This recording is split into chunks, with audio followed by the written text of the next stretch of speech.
The orbital defense platforms surrounding Nova Haven shattered like glass as the Zyraxian warships emerged from hyperspace. Their crystalline vessels, resembling jagged shards of obsidian, cut through space with terrifying precision. Governor Marcus Rodriguez watched from the colony's command center as his world burned. "Status report," he demanded, his weathered face illuminated by the emergency lighting.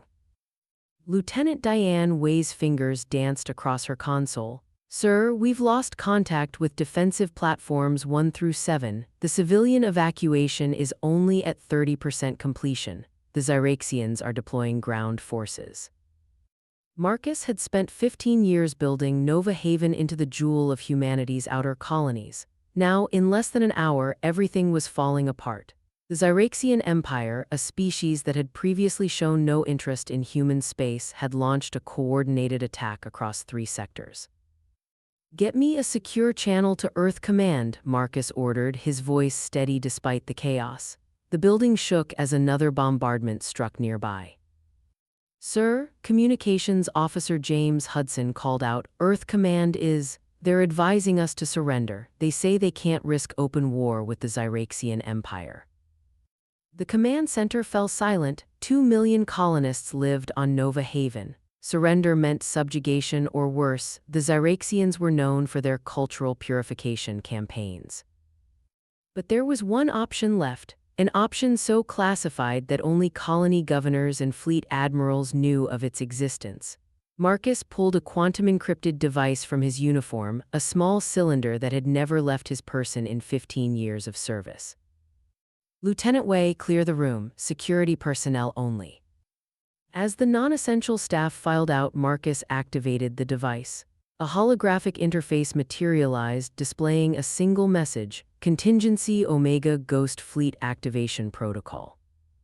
"Sir," Lieutenant Wei whispered, "the Ghost Fleet, that's just a myth."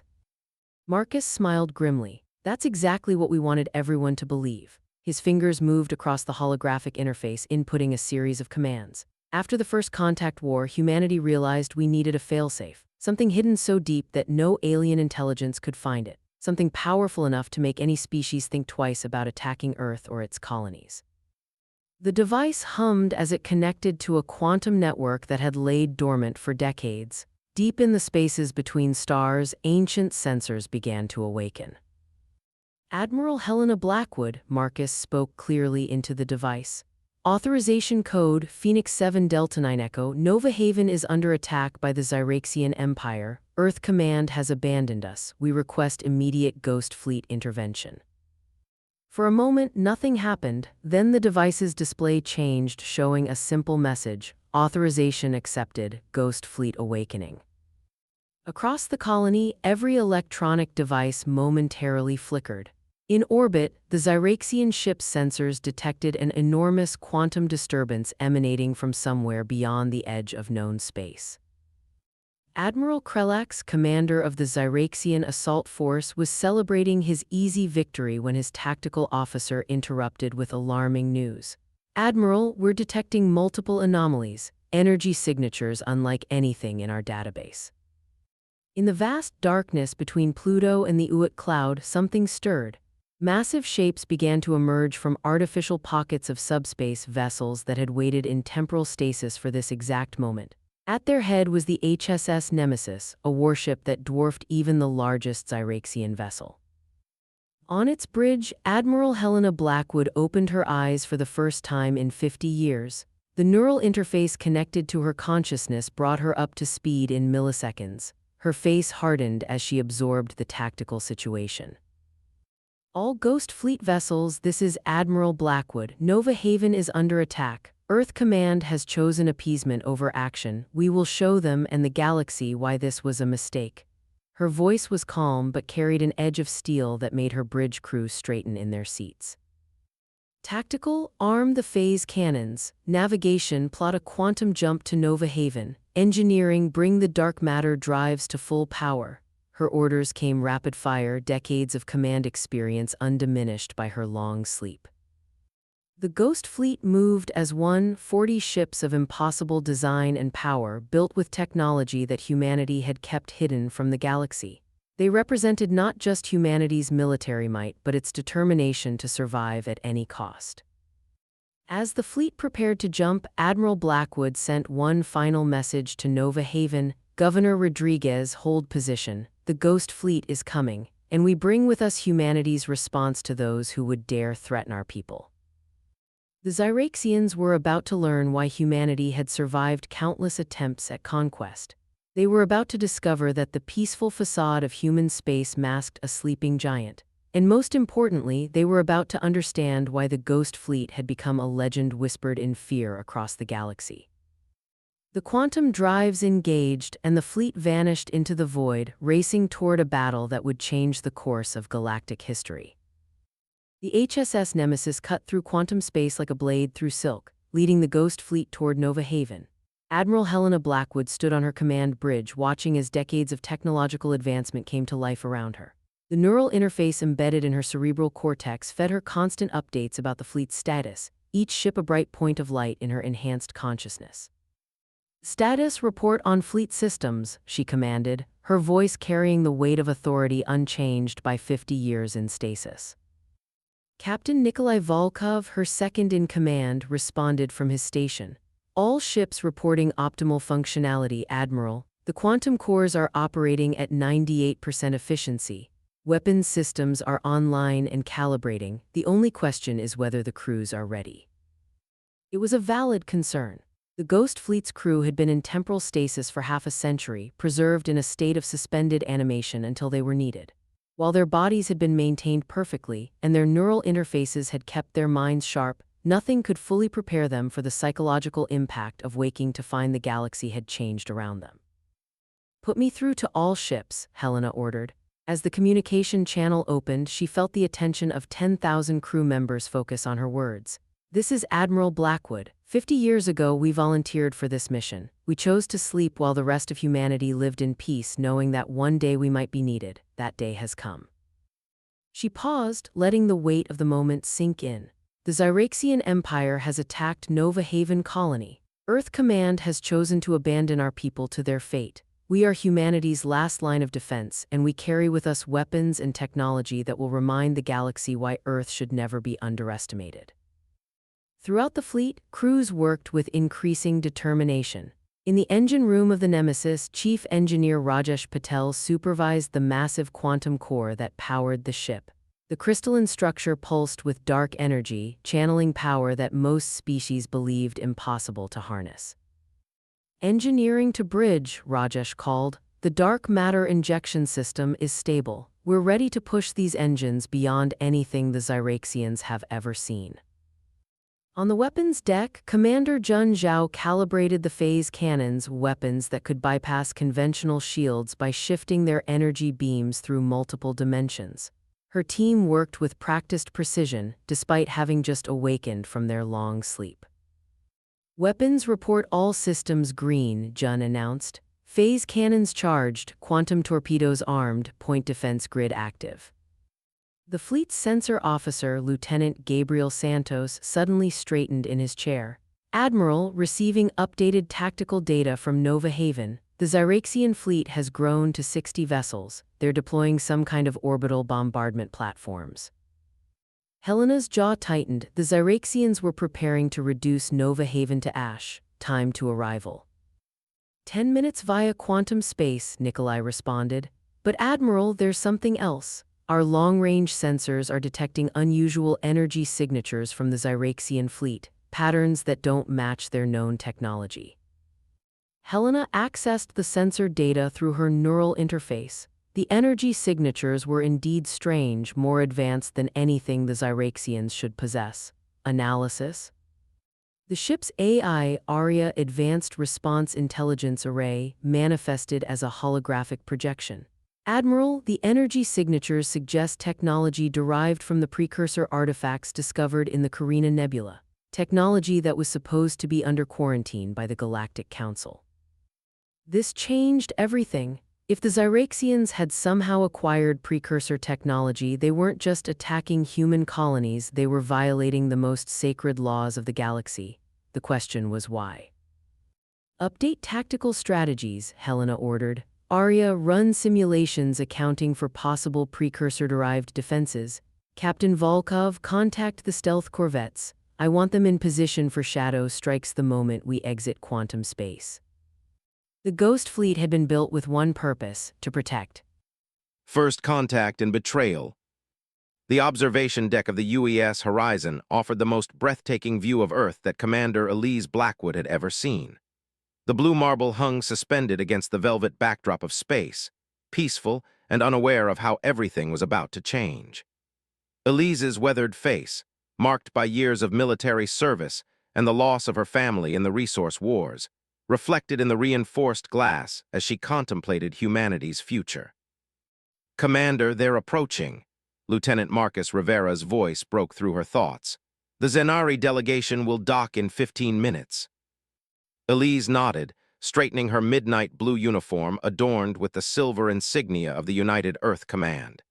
"Is Admiral Kazuto prepared for the reception?"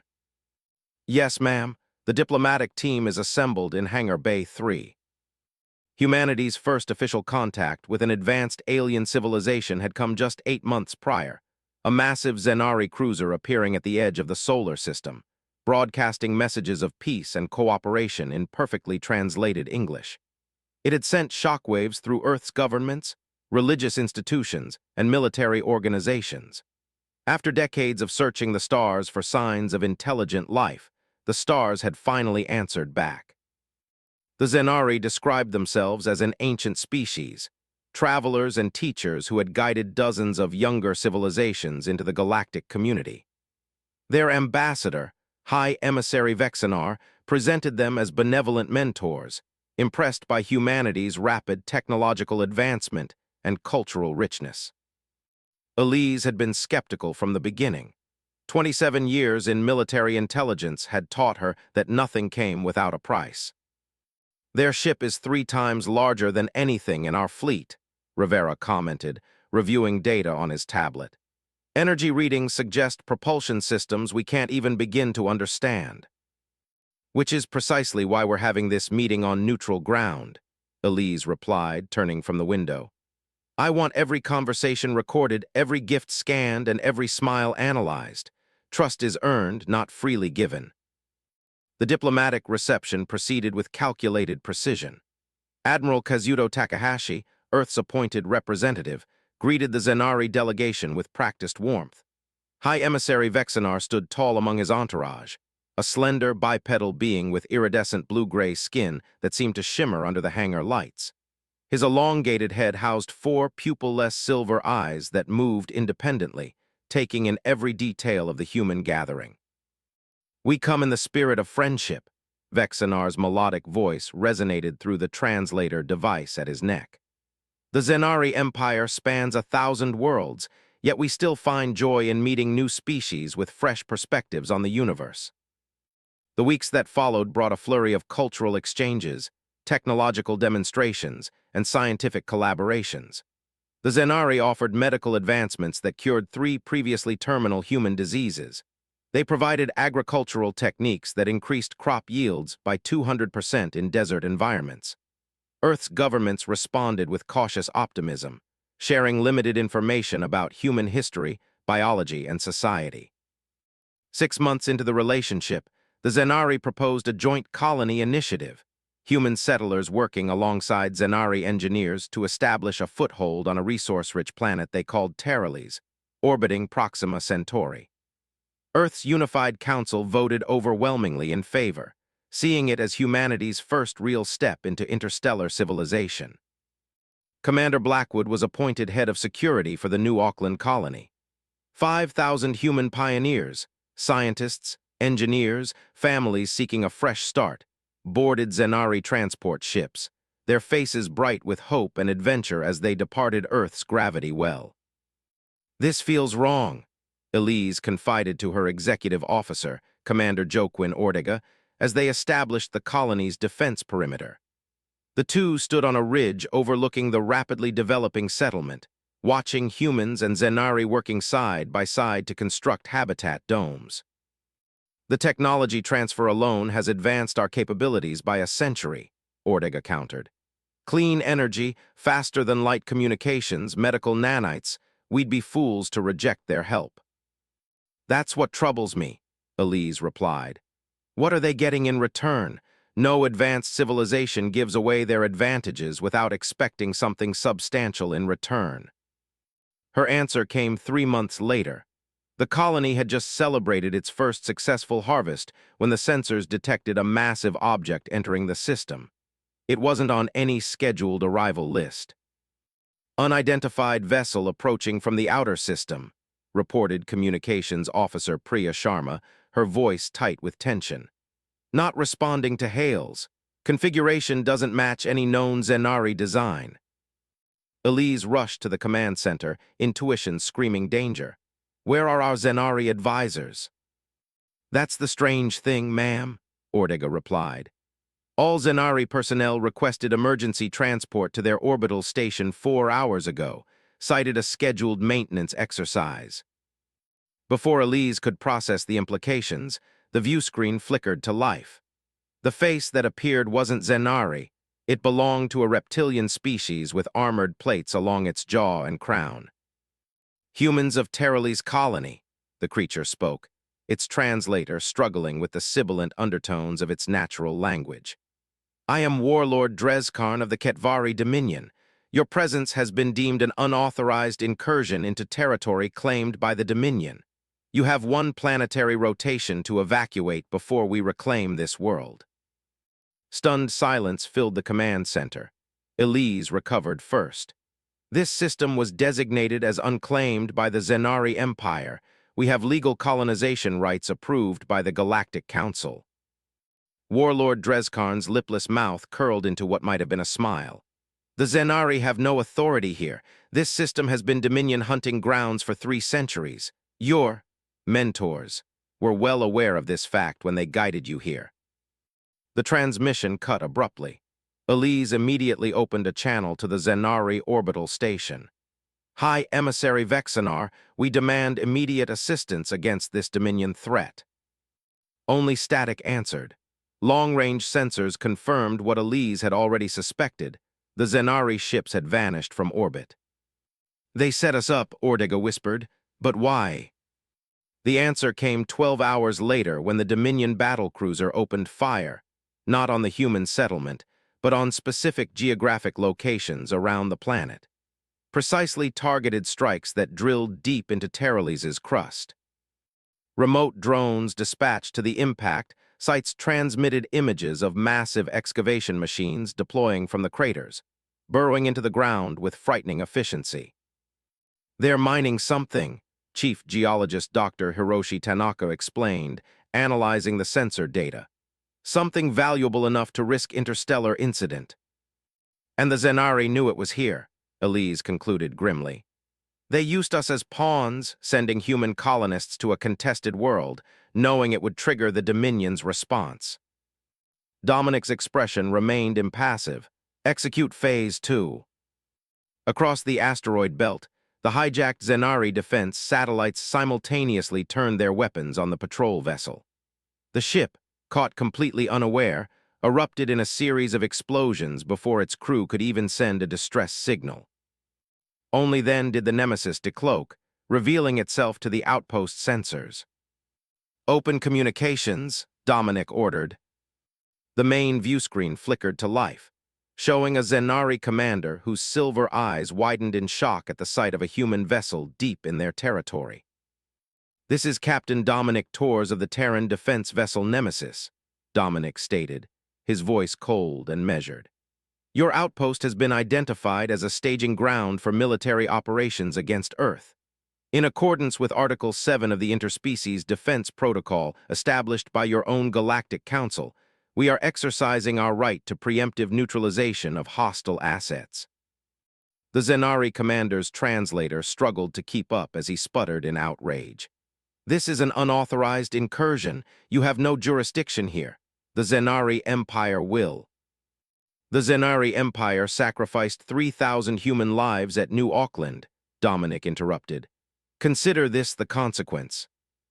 He gestured to Lieutenant Volkov, who activated the Nemesis's main weapon system. a modified version of the Zenari's own energy projector, enhanced with Earth's more destructive approach to physics. The beam that lanced out from the human vessel struck with surgical precision, bypassing the outpost's living quarters and targeting its command center, weapons systems, and communication array. Within moments, the installation was effectively neutralized, its personnel alive but stranded, its military capabilities destroyed. "Send the package," Dominic ordered as the Nemesis prepared to depart. A small probe detached from the ship, heading toward the crippled outpost. It contained no explosives, no biological agents, only data. Thousands of personal accounts from the survivors of New Auckland, image files showing the massacre, and a simple message: "We remember, we know, we are coming." Psychological warfare had always been humanity's specialty. The Nemesis vanished into quantum fold before the Zenari could mount any response.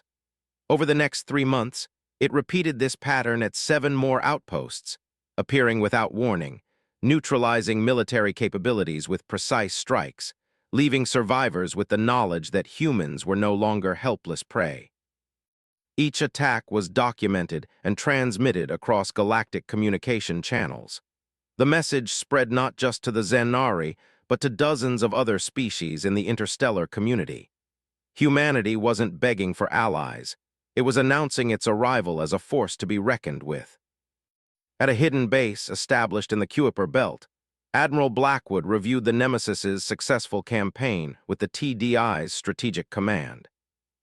"The Zenari are recalling forces from their frontier worlds," reported Intelligence Director Fatima Hassan.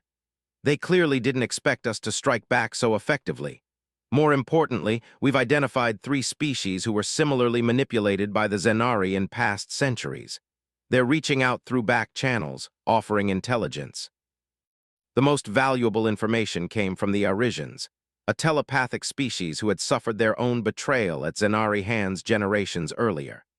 Their ambassador, a being of swirling light contained within an environmental suit, provided Admiral Blackwood with the coordinates of the Zenari homeworld, information so closely guarded that most species didn't even know it existed. "They hide in plain sight," the Arisian explained, its thoughts translated into words. "The system they claim as their capital is merely an administrative center. Their true homeworld lies at the heart of the Cygnus Nebula, protected by natural radiation that most species cannot penetrate." Armed with this knowledge, Earth prepared for its boldest move yet. 3 more Nemesis-class vessels joined the fleet: the Retribution, the Vindicator, and the Justice. Each carried specialized weapons designed for the coming confrontation. Captain Torres was summoned to Earth for the final briefing. Standing before the combined leadership of the Terran Defense Initiative, he felt the weight of humanity's future on his shoulders.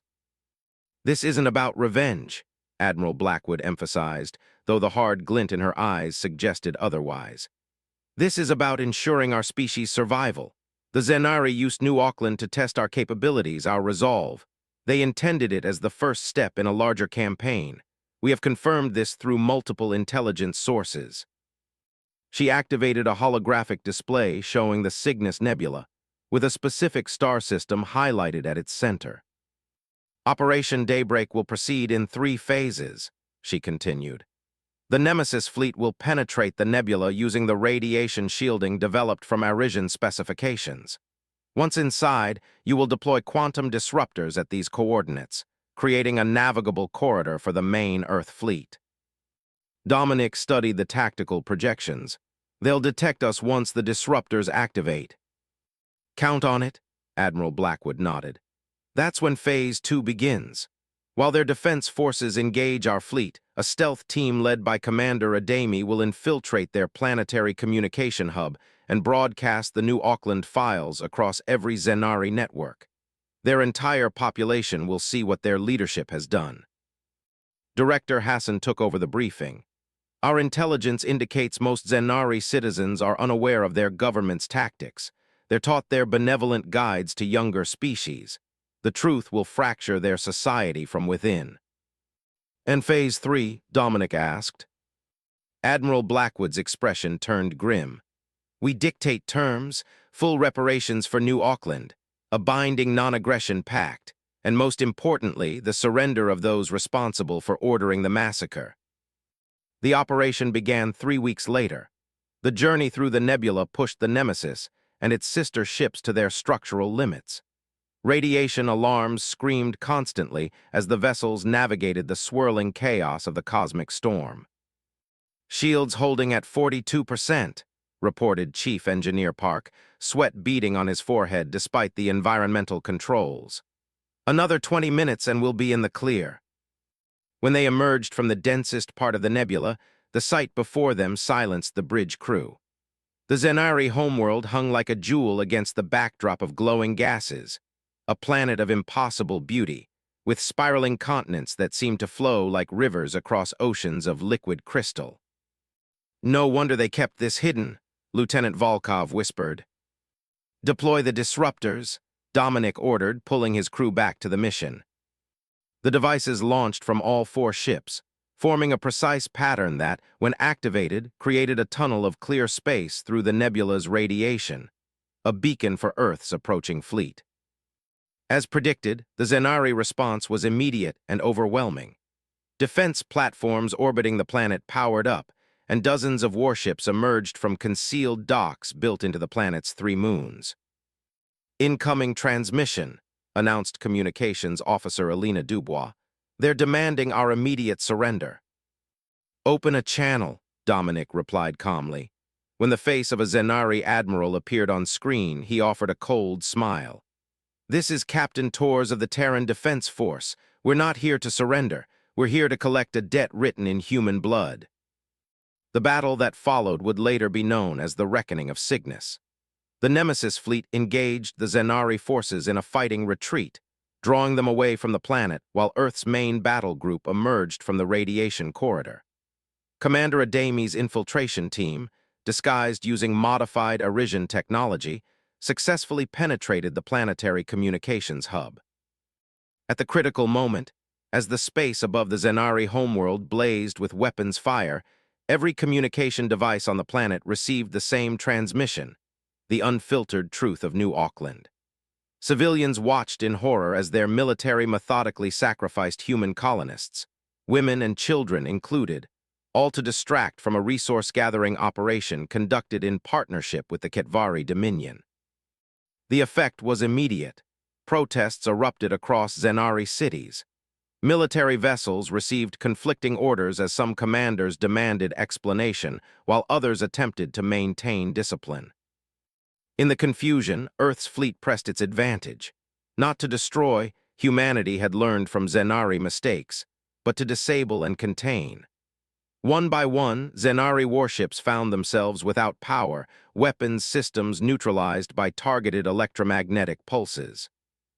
48 hours after the battle began, the Zenari High Council requested terms. Admiral Blackwood herself arrived aboard the flagship Terran Dawn to conduct the negotiations. The terms were non-negotiable. Those responsible for the New Auckland massacre would face justice.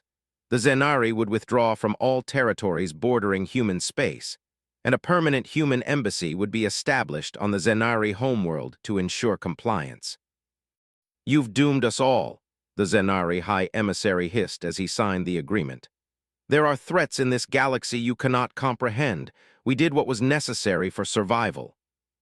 Admiral Blackwood's expression remained impassive. "If survival requires sacrificing innocent lives, perhaps you don't deserve to survive. Humanity faced extinction many times throughout our history. We overcame it through cooperation and sacrifice, not by using others as pawns."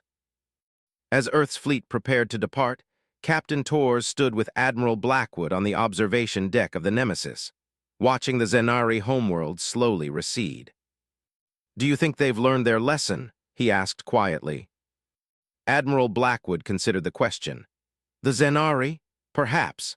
But more importantly, the galaxy has learned something about humanity. We aren't the primitive newcomers they assumed. We're survivors, adapters, and when necessary, warriors." She turned from the viewport, her eyes fixed on the future.